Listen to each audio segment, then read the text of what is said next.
ضروری ہے، وہ یہ ہے کہ اس کائنات کو بنانے والی ذات اللہ کی ذات ہے، ہمیں مختلف قوموں میں تقسیم کرنے والی ذات اللہ کی ذات ہے۔ بعض لوگ ملک کی محبت میں حدود سے تجاوز کرتے ہیں، بلکہ یوں کہنا چاہیے کہ ملک سے محبت کے اظہار میں حدود سے تجاوز کرتے ہیں۔ ان کو یعنی محبت نہیں ہوتی، مگر محبت کا جو اظہار کا انداز ہوتا ہے اس سے ایسا لگ رہا ہوتا ہے کہ ان سے بڑا محب وطن کوئی ہے ہی نہیں، لیکن وہ ملک کی بنیادوں کی دھجیاں اڑا رہے ہوتے ہیں۔ 14 اگست کے موقع پہ آپ نے دیکھا ہوگا، بعض مواقع پہ بعض جگہوں پہ نوجوان لڑکے اور لڑکیاں خوب ہلا گلا کر رہے ہوتے ہیں، ڈانس کر رہے ہوتے ہیں مکس گیدرنگ کے ساتھ، ان کو انٹرٹینمنٹ کا ایک موقع مل جاتا ہے۔ تو میں یہ عرض کر رہا تھا کہ 14 اگست پہ بہت سے اچھے کام بھی ہوتے ہیں، لیکن یہ جو ہماری نئی نسل ہے یہ کنٹرول سے باہر ہو جاتی ہے۔ یہ بات خوب اچھی طرح ذہن نشیں کریں کہ ہم سب سے پہلے اللہ کے ہیں جس نے ہمیں بنایا، اور قیامت کے دن اللہ سب سے پہلے اپنے بارے میں سوال کرے گا۔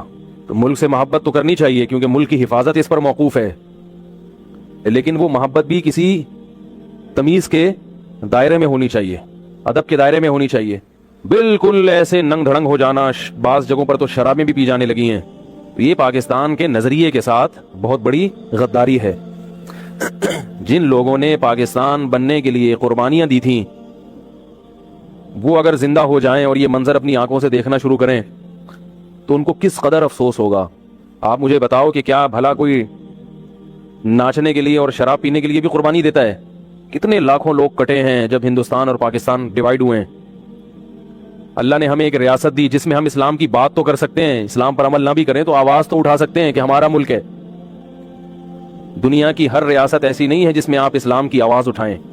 پاکستان وہ ریاست ہے جس میں آپ اسلام کے لیے آواز اٹھا سکتے ہو۔ جو آپ کی آواز کو کچلے گا وہ ظالم کہلائے گا۔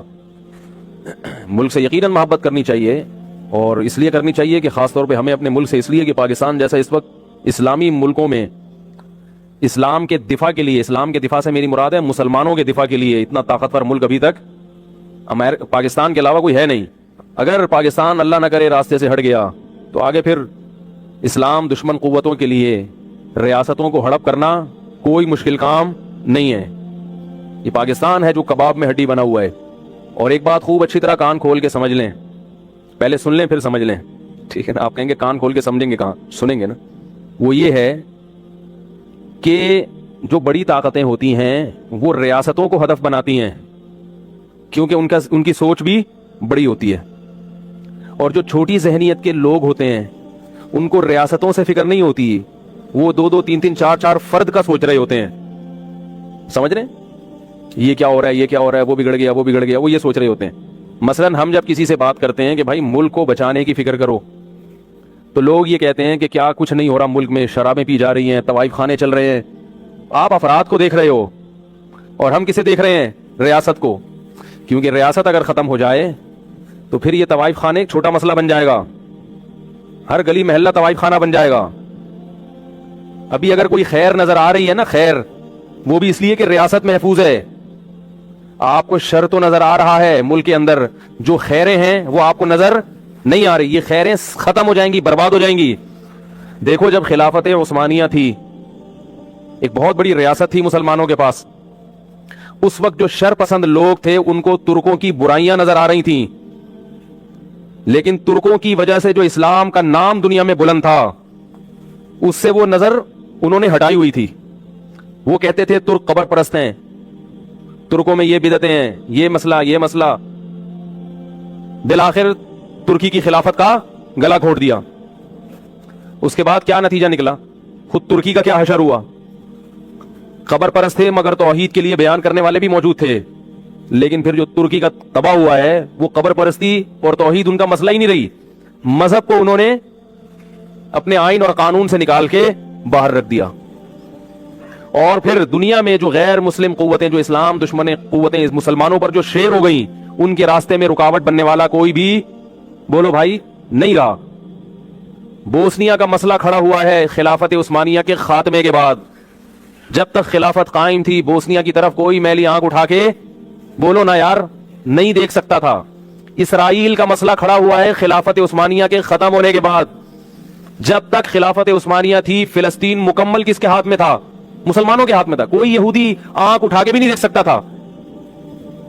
لیکن ترکوں کی برائیاں کر کر کے کہ یہ یوں ہوتے ہیں، یہ بدعتی ہیں، یہ فلانا ہے، یہ ڈمکانا ہے، اور توحید کے نام پہ بغاوت ہوئی، اور نتیجہ کیا نکلا کہ جہاں توحید ہے وہ بھی امریکہ کی طرف سے گریبی میں ملی ہوئی ہے. یعنی مسلمانوں کا جو سب سے بڑا مرکز ہے وہ امریکہ کا سب سے بڑا غلام ہے. اسلام سر اٹھا کے جینے کا حکم دیتا ہے.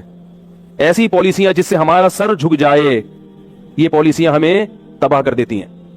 اسی لیے علماء یہ کہتے ہیں کہ اب جو بھی ہے، جیسا بھی ہے ملک، اگر آپ نے اس کی خامیاں دیکھ دیکھ کے اس کو تباہ کرنے کی کوشش کی تو اس سے بھی بولو بھائی جاؤ گے، بالکل ہی تہس نہس ہو جاؤ گے. تو اسی میں رہتے ہوئے جو ہو سکتا ہے اس ملک کے لیے کوشش کرو، اس کی اصلاح کی کوشش کریں. اور پاکستان کی جو آبادی ابھی بڑھے گی 2050 کا دکھائیں، یاد دیکھ رہے ہیں 2050 میں پاکستان دوسرے نمبر پہ پہنچ جائے گا. مرغلے نہیں آ رہی بات سمجھ میں؟ ہمارا جو فلسفہ ہے جس پہ ہم کافی عرصے سے کام کر رہے ہیں، اس فلسفے کو پاکستانی قوم، یہ بہت اوتھینٹک معلومات ہیں، تو پاکستان کہاں پہنچ جائے گا؟ 27 کروڑ پہ پہنچ جائے گا. انڈیا میں مسلمانوں کی آبادی 31 کروڑ ہوگی، اور اسلامی ملکوں میں، یعنی اسلامی ملکوں میں پاکستان کی آبادی دوسرے نمبر پہ پہنچ جائے گی. یعنی سب سے زیادہ مسلمان انڈیا کے بعد کہاں ہوں گے؟ پوری دنیا میں پاکستان میں ہوں گے. تو آپ اس سے پاکستان کی ایک اسلامی حیثیت کا اندازہ لگا سکتے ہیں کہ کسی عرب ملک میں بھی اتنے مسلمان نہیں جتنے کہاں ہوں گے؟ پاکستان میں، جو آبادی کا ریشو ہے.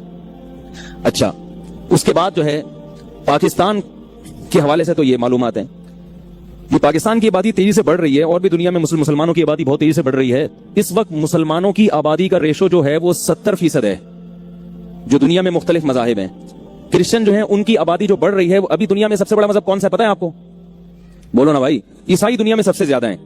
اس کے بعد دوسرے نمبر پر کون ہے دنیا میں سب سے زیادہ؟ مسلمان ہیں. تیسرے نمبر پہ اس سے پہلے والا دکھائے نا جس میں ترتیب ہے کہ یہ تو آپ نے وہ بتایا ہے نا کہ جو چند سالوں کے بعد ہوگا. جی اچھا. تو مسلمانوں کی جو گروتھ ریشو ہے، جو بچے پیدا کرنے کی جو ریشو ہے مسلمانوں کی، وہ کتنے فیصد ہے؟ اس کی وجہ سے تو مسلمانوں کی گروتھ ہو رہی ہے، وہ 70% ہے. عیسائیوں کی 34%، ہندوؤں کی 27%، یہودیوں کی 15%، اور دوسرے جو مذاہب ہیں 5%، اور جو کمیونسٹ قسم کے لوگ ہیں جو بالکل کسی مذہب کو نہیں مانتے وہ 3%، اور دوسرے جتنے بھی دنیا میں مذاہب ہیں وہ ان کا ریشو ایک بھی نہیں ان میں سے مذہب، یعنی اس مذہب کو قبول کر رہا. اور جو بدھسٹ لوگ ہیں وہ مائنس میں جا رہے ہیں. اس لیے چند سالوں کے بعد اسلام دنیا کا سب سے بڑا مذہب بننے والا ہے. یعنی آپ اگر تبلیغ چھوڑ بھی دیں، اللہ نہ کرے مدارس کو بند بھی کر دیں، تو بھی چند سالوں میں دنیا کا سب سے بڑا مذہب کون سا ہوگا؟ اسلام ہوگا. یہ گروتھ ریشو ہمارا اتنی تیزی سے بڑھ رہا ہے، جس میں سب سے زیادہ کردار کس کا ہے؟ سعودی عرب کے بعد پاکستان کا کردار. سمجھ میں آ رہی ہے بات؟ پاکستان کی عسکری طاقت، most powerful Muslim armies of the world, اس وقت جو یہ جو یعنی روایتی اسلحہ ہے نا، روایتی ایٹم بم کے علاوہ جو روایتی اسلحہ ہے، اس کے لحاظ سے سب سے پہلے ہے ترکی. مسلمان ملکوں میں سب سے پہلے جو طاقتور ہے اس کی آرمی ہے 5,10,500. پاکستان کی آرمی ہے 6,20,000. لیکن اس کے پاس دوسرے اسلحے کچھ زیادہ ہیں. اس کا بجٹ ہے $18 ملین اور پاکستان کا بجٹ ہے 7.6 ملین.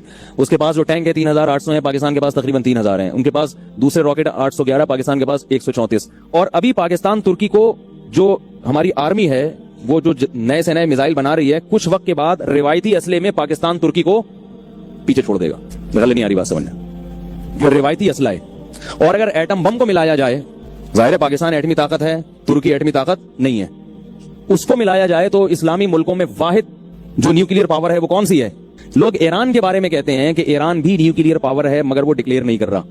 یہ بہت بڑی غلطی ہے اور بہت بڑی غلط فہمی ہے.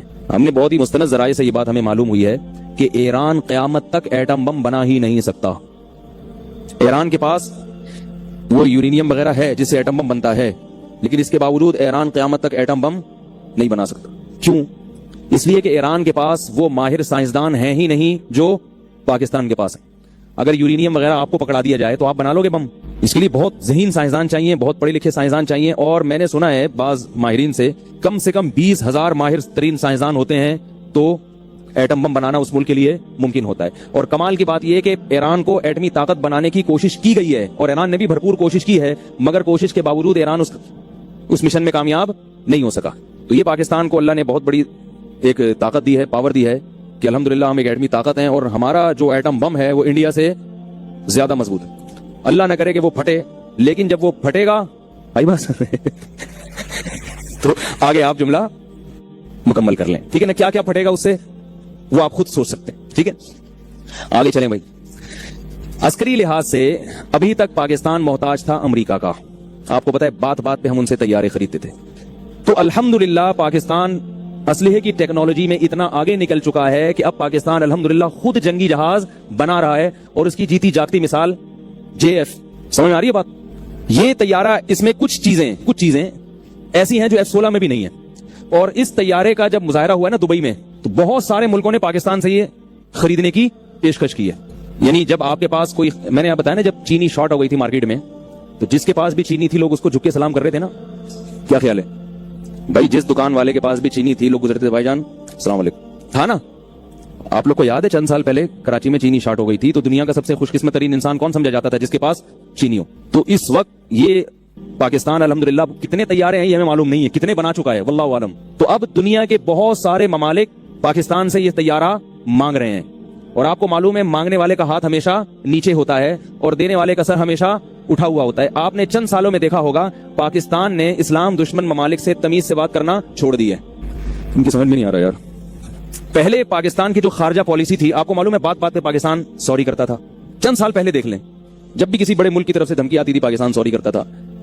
اب پاکستان نے اسلام دشمن, بڑی میں کسی ملک کا نام نہیں لینا چاہتا, جتنی بھی بڑی بڑی طاقتیں ہیں جو اینٹی پاکستان تھیں, اب پاکستان نے ان سے تمیز سے بات کرنا چھوڑ. پاکستان اس وقت صرف تمیز سے بات کر رہا ہے تو چائنا سے بات کر رہا ہے, باقی اب کسی سے بھی تمیز سے بات, بولو بھائی نہیں کرو, کھڑے کرنا ہے کرو, نہیں کرنا ہے نہیں کرو, ہمارے ساتھ دوستی لگانی لگاؤ, نہیں لگانی پتلی گلی سے نکلو. اس کی وجہ یہ ہے.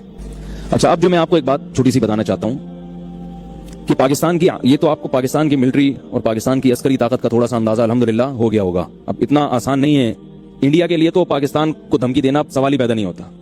سمجھ آئی بات؟ اب تو بین الاقوامی طاقتیں ہیں جو پاکستان کے خلاف سازشیں کر رہی ہیں.